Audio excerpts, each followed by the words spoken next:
everyone. Thank you for watching Ask Ron, where Ron answers our Gold Club members' questions each and every week.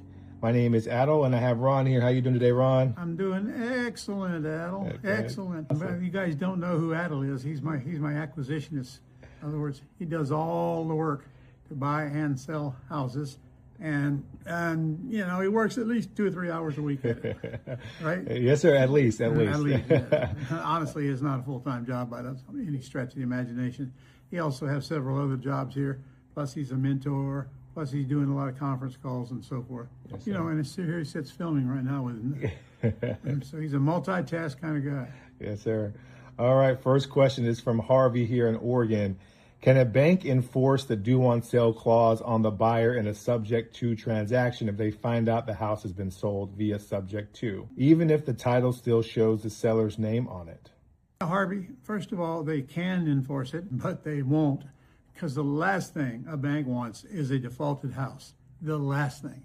They'd rather have COVID than take back a house they don't have to. And of course, if you're buying it and you're making payments, then they don't have to. And in fact, I heard that there was a couple of Supreme Court cases in states that the lender was suing because somebody challenged the due on sale clause, and the judge ruled for the people that were challenging the clause because there was no reason for the bank to foreclose on it. Payments were being made, and the house was being kept in good condition.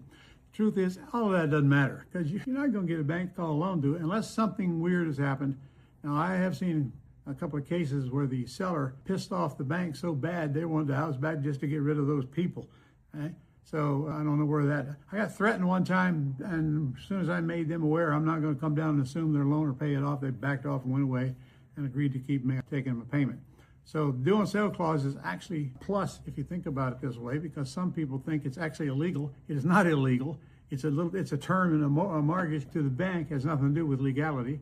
And any seller can sell their house and leave the loan in their name. When I buy a house with terms, I get a CYA letter signed, and one of those things that they sign off on is that the bank could call the loan due and they're aware of it, and I wouldn't be responsible for it. So that answers that. And I don't care who owns the house, Harvey, it's irrelevant. The bank has a loan on the house, and yes, they could call it due. It makes no difference what happens to the deed along the way. So getting a deed does not do anything to the due on sale clause. All right, next question we got is from Matthew in Massachusetts. Is there any inspection done if I'm lease optioning a property before the signing of the lease or later before they actually purchase the house? Well, when somebody goes to the bank and gets a loan, you can rest assured there's going to be one done then. But now when you're taking possession of the house, that's totally up to you. All right. Frankly, I don't get one on a beautiful house, especially that I got very little or no money in to take title. But that's entirely up to you. And to make that case, you'll find that many of your terms houses, your pretty houses, are not that old. And I just don't feel the need to go get one. But on the other hand, you know, that doesn't mean I shouldn't perhaps, but I have no intention of cashing out of the house, so I don't worry about it unless it's visible and I think that I should be responsible fixing it. For example, I don't want to put anybody in a house with wires hanging out of the panel box. I can't put anybody in a house when they don't have any AC down here in Florida. I could be killing them.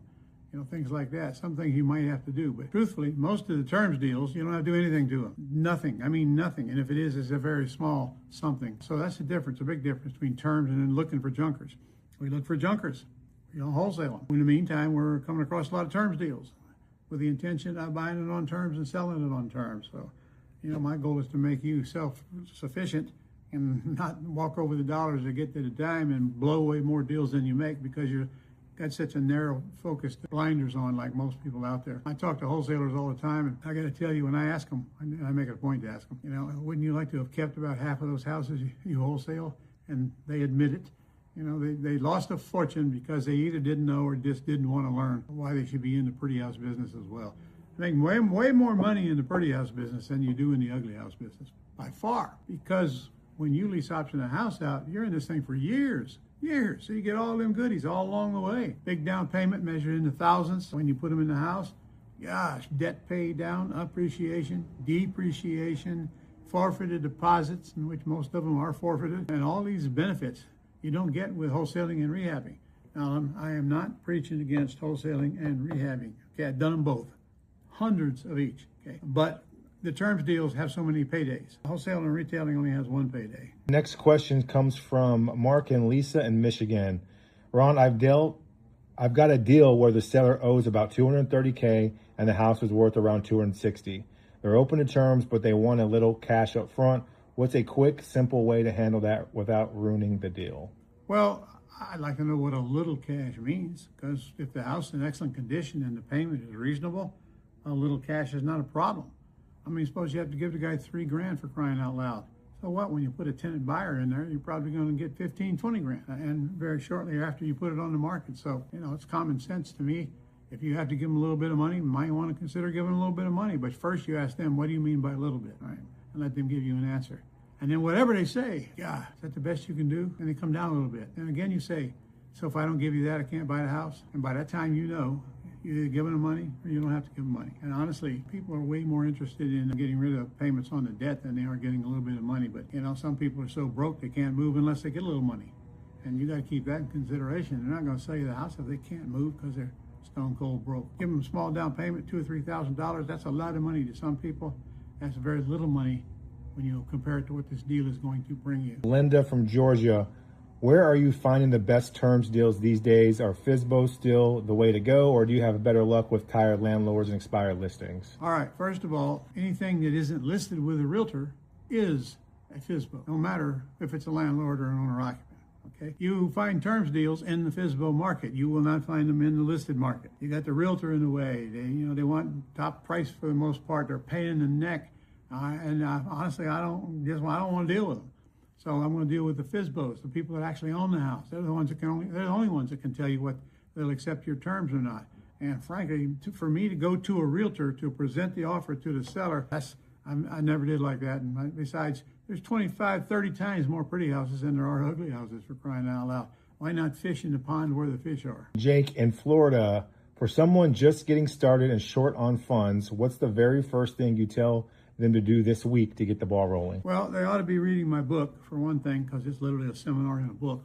It's called How to Be a Quick Turn Real Estate Entrepreneur in Any Market. And it's on Amazon. I start there. In fact, that's the way I started reading real estate books. I got excited about real estate, even though I was confused about stuff I was reading. And then I got that invitation to go down to that 2-hour seminar one night on a Friday night, and I almost didn't go. I swear I did everything I could to talk myself out of going. I said, this has got to be a scheme. I know you can't buy houses without money or credit, but I'm going to go down and see what it's all about. And by the way, how many times do you think I've looked back on that decision over the years? I asked myself, what if I'd have just watched Dallas on TV that night and skipped it? Because I didn't think I was going to get anything out of it anyway. What if? That's a marginal shift. That's a small decision that has a huge impact. Impact on my life, impact on my children's life, my grandchildren's life, thousands of students since then across the country.